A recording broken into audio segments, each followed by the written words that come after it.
Patuloy ang misyon ng PCC Promotion na iangat ang antas ng Philippine MMA sa pamamagitan ng paghubog ng world-class fighters. Kasama natin ngayon sina PCC Promotion President Captain Joe Vincent So at Vice President John Leonard Tolentino at si Jay, the Technician de Villa, upang pag-usapan ang pag-angat ng local MMA at ang pagpasok ni Jay sa One Championship. Magandang umaga, gentlemen, and welcome back sa PTV Sports. Thank you po. Good Thank morning, you. then. Good morning.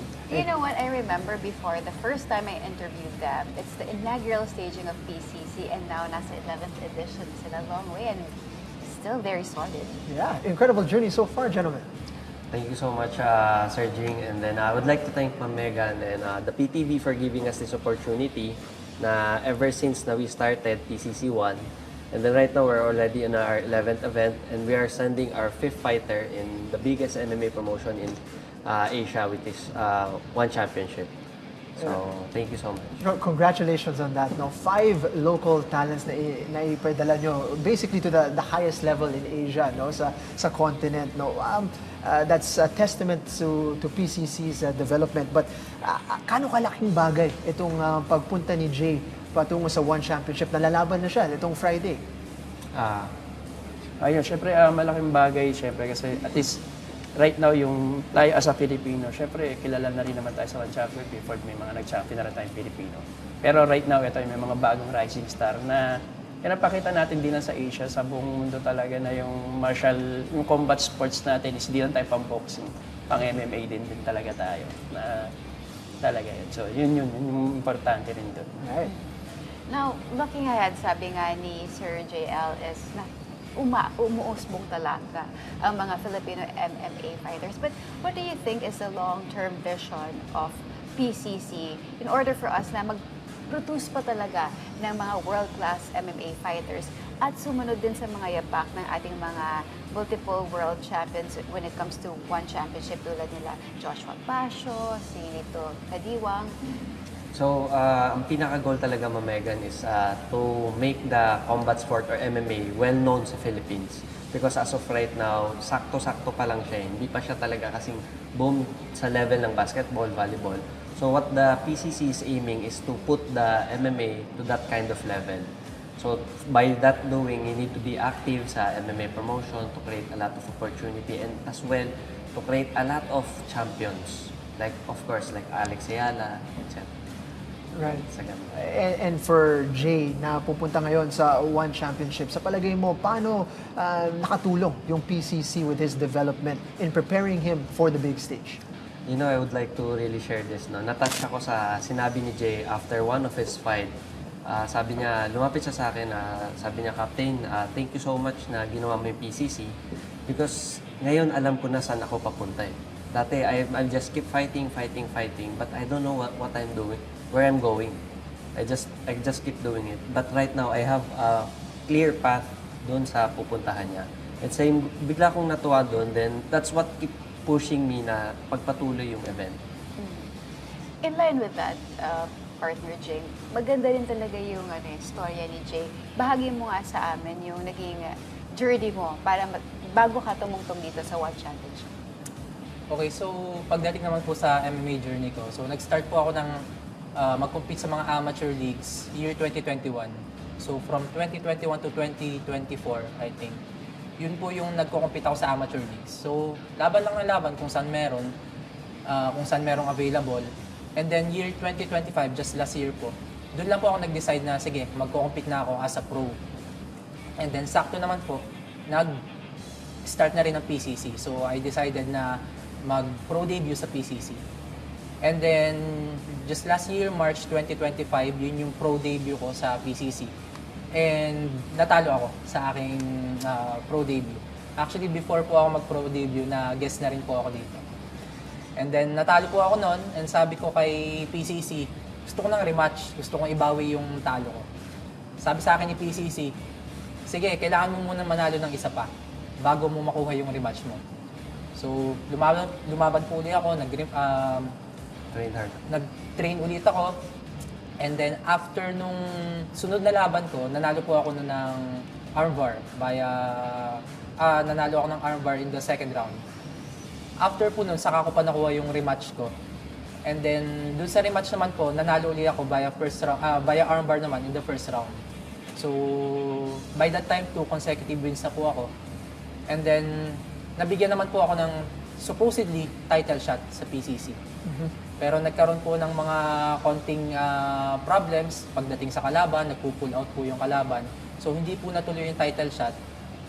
Pero lumaban pa rin po ako and nanalo po ulit ako via unanimous decision.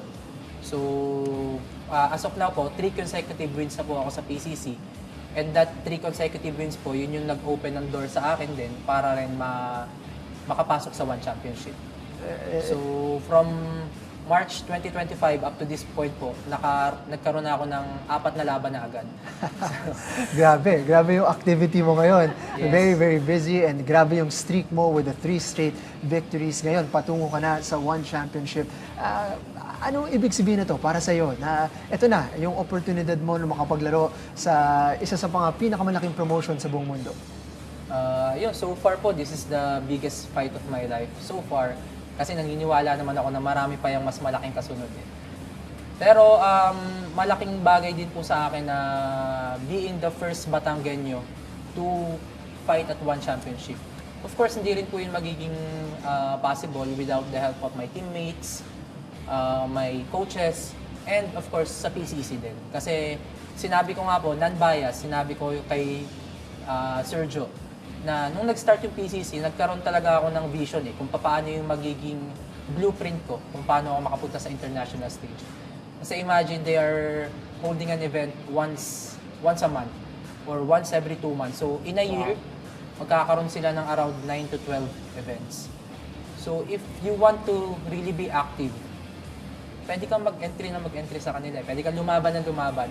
And every fight, magkakaroon ka ng record sa Tapology, which is the most important thing kung lalaro ka sa international stage. Yun ang unang-una nilang hahanapin. What is your Tapology record? And through PCC, doon ako makakabuild ng Tapology record as long as I win, of course. Right. Now, Jay, malapit na itong biggest fight of your career so far this coming Friday. And kilala ka bilang isang technical fighter, lalong-lalo na sa grappling and submission. Now, heading into this tournament, ano sa tingin mo yung isang aspeto ng iyong skills na you think nag-improve, na dadalhin mo dito sa One Championship? Okay. So, most people think kasi na I am a grappler. Pero I don't believe that I am a grappler kasi I believe I am a well-rounded martial artist. So, yung performance ko is nakadepend sa kalaban ko. If I know that the strength of my opponent is grappling, I will make it a striking battle. If I know that the strength of my opponent is striking, I will make it a grappling battle. So, for this upcoming fight, ang atin pong magiging kalaban is black belt in Jiu-Jitsu and he's competing in World Jiu-Jitsu Tournament. So, ibig sabihin, high level yung grappling niya. So, I think mas makikita niyo yung striking skills ko dito sa laban na to. But at the same time, andun pa rin yung pagiging well-rounded as a mixed martial artist. Gotta love that, no? The versatility is there na pwede mo i-take away yung laro ng kalaban mo and impose yourself in your own way, no? So, we're very excited for this fight. Now, na-mention mo, ikaw yung unang Batanggenyo na lalaban sa One Championship. Ano naman ang mensahe mo sa mga aspiring athletes sa Batangas? Well, pati na rin ang mga aspiring MMA artists natin dito sa Pilipinas ahead of your fight in Bangkok in Friday. Okay, so sa lahat naman po ng mga aspiring fighters or current fighters din na lumalaban na rin sa local, I suggest you keep on training hard kasi meron na tayong platform tulad ng PCC in order for us to compete at the international stage. Of course, that is one of the goals. Being a fighter, competing at the international stage is one of the major goals. So, meron na tayong platform, andyan na yung PCC. So, ang kailangan na lang talaga natin is lumaban and manalo. And magkakaroon na tayo ng maraming opportunity sa international leagues. Exciting. Yes. Now, for PCC, you have produced a lot of MMA fighters na nagkaroon ng opportunity na makalaro sa One Championship gaya na nga ni Jay, pag 5 na siya, gaya na nga ng nabanggit niyo kanina. Now, ano yung next steps for PCC? for instance, yung pagpapalakas ng grassroots program nyo, and to just discover or makahanap pa ng next waves of MMA talents? Actually, si Jay is pang 5th na fighter siya going to one championship. We have already produced 13 fighters na napadala sa international in other MMA promotion sa labas. So, it's just a bigger league lang yung sa kanila. And then the other is from the Vietnam and then Indonesia, Korea. Ang grassroots na balak talaga namin is make it a monthly talaga. So, ang kulang kasi sa atin, there's a lot of strong Filipino fighters. They're not being discovered. Di lang sila nabibigyan ng opportunity. At tulad nila Jay, galing Batangas pa, yung iba galing Mindanao, Visayas. And just to share it to you, we have discovered one fighter from Cebu na nabigyan siya ng contract sa one because he keep winning twice sa one championship, and he's our very first MMA champion. So, yung grassroots program namin, again, kailangan namin makagawa ng isa talagang like Alex Ayala or na ganung level na sikat para sumikat din yung combat sports ng MMA dito sa Philippines.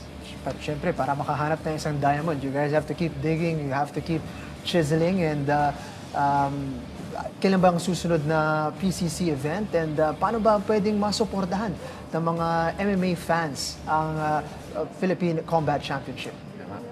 So, ayun. Ang next event namin is on August 1.